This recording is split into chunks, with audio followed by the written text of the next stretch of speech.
Здраво! Во ова денешно видео ќе ви кажам неколку податоци од историјата за мојата држава или мојата татковина. Така да ја обавезно на видео ставате лайк, ставате сабскрайб за да видиме најака фамилија. Вака, ќе почнеме од ваму. Александар Трети Македонски. Верувам тие што се 5-6 делени знаете за што ви зборам. Ама да не береме од темата. Александар Трети Македонски бил син на кралот Филип II и на кралицата Олимпија. По смртта на кралот Филип II на престолот дошол неговиот 20 годишен син Александар Трети Македонски. Учителот на Александар Трети Македонски бил Аристотел. Патем Александар Трети Македонски имал конј кој го носи името Букефал. Од кога на престолот дошол Александар, почнале големи походи, големи борби. Првата борба била Македонска фаланга. Македонската фаланга се состоела од пешадија, коњаница и генерал. Од кога започнала крвавата Македонска фаланга, на тоа војно поле изумреле многу луѓе кои што имале дома жена и деца, но по мирување тоест од кога завршила борбата Македонска фаланга, се јавува уште еден поход со повик од египетскиот крал Даријан III. И исто така нашиот крал Александар Трети Македонски му објавува војна на Даријан III, искачаат двете кралови на војното поле. Александар имал војска од коњаница, пешадија и копија, а војската на Даријан III се состоела од слонови и пешадија. Откога започнала борбата меѓу Александар Трети Македонски и меѓу Даријан III, на тоа војно поле нашиот крал Александар Трети Македонски ја добил битката а кралот Даријан III почнал полека да се полека почнал да се трга од војното поле, но Александар походот не го завршил, почнал да го бара неговото семејство и нашиот крал Александар Трети Македонски го заробил семејството на Даријан III во случај кога ќе се врати Даријан III да се нареди да се убие. Александар ставил надпис да ми се донесе главата на Даријан III. Му ја донеле главата на Даријан III, исто така слугите на Даријан III мислеле дека ако ја донесат неговата глава, дека Александар Трети Македонски ќе ги награди парично, но не. И на нив главите им ги и тоа е тоа. Потоа Александар почнува поход кон Персија, ставил стоп, тука застанал Александар.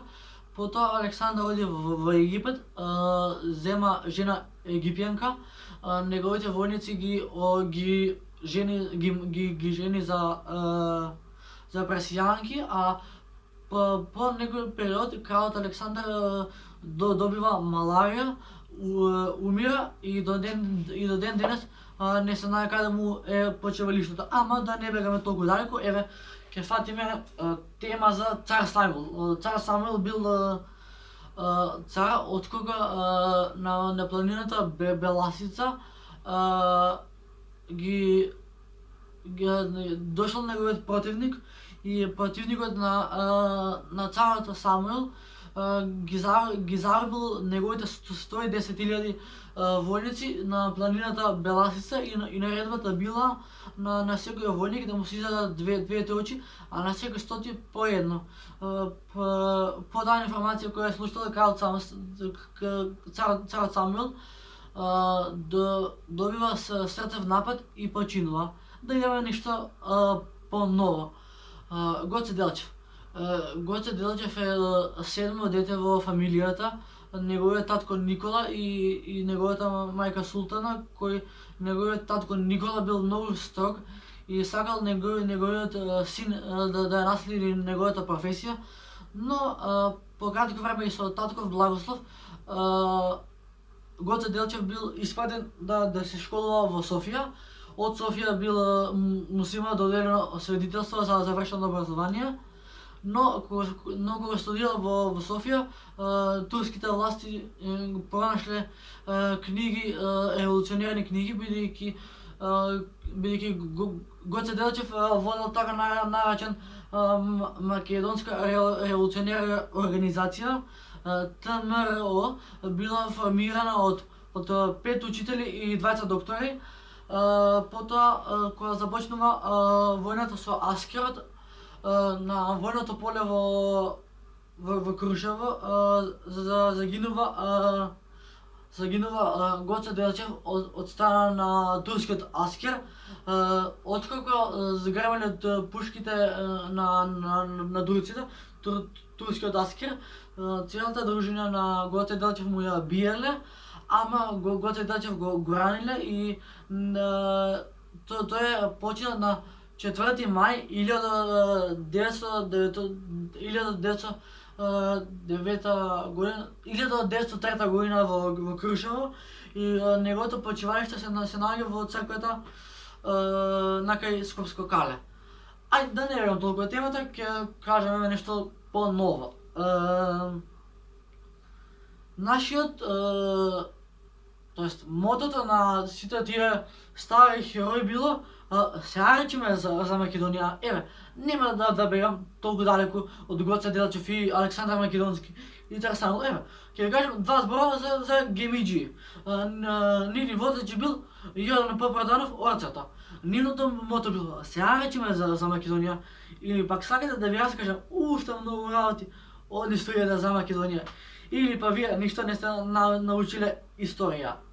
Исто така, јас што знам за историја сум мастер, исто така ќе ви кажам дека војната меѓу нема да бегам толку далеку со Гоце Делчев, Гемиџи, Александар Македонски, Цар Самуил, ќе ви кажам два збора.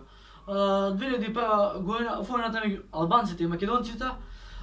Знам дека немате чуено за ова војничко име, Ѓоко Лазаревски. Починувал спасувајќи неговото село Лешок, нормално, за интересите на државата. Загинал за интересите на државата. И патем сакал да се ги спаси сите оние што му биле блиски, семејството, пријателите, роднините, блиските. Но тоа е тоа. Ето, имало војна меѓу албанците и македонците. Темата била политички судир и тоа е тоа. Исто така, јас лично ви кажам, фала му на Бога, што знам да учам историја. Така ето, тоа било тоа за ова видео. Се надам дека научите нешто од податоците на нашата Македонија. И тоа е тоа. Денес на Македонија се раѓа ново сонце на слободата.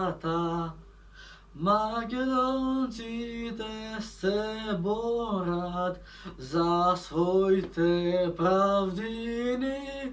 Гоце Делчев Питугули, Дамируе Санденски.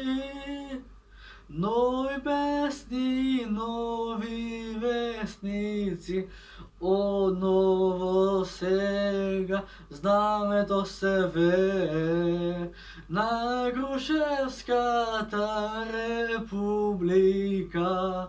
Гоце Делчев Питугули, Дамируе Санденски.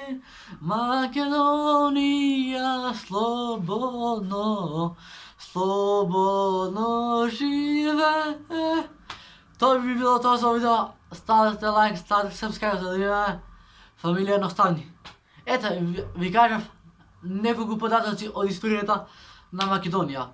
Да. Сега доаѓам. Тоа би било тоа за видео. Баба ми ме вика, а ние се гледаме со следно видео утре. А за следно видео. Пис. Браво.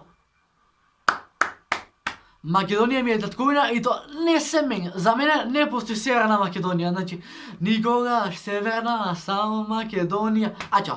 И да гас флекс на Макс.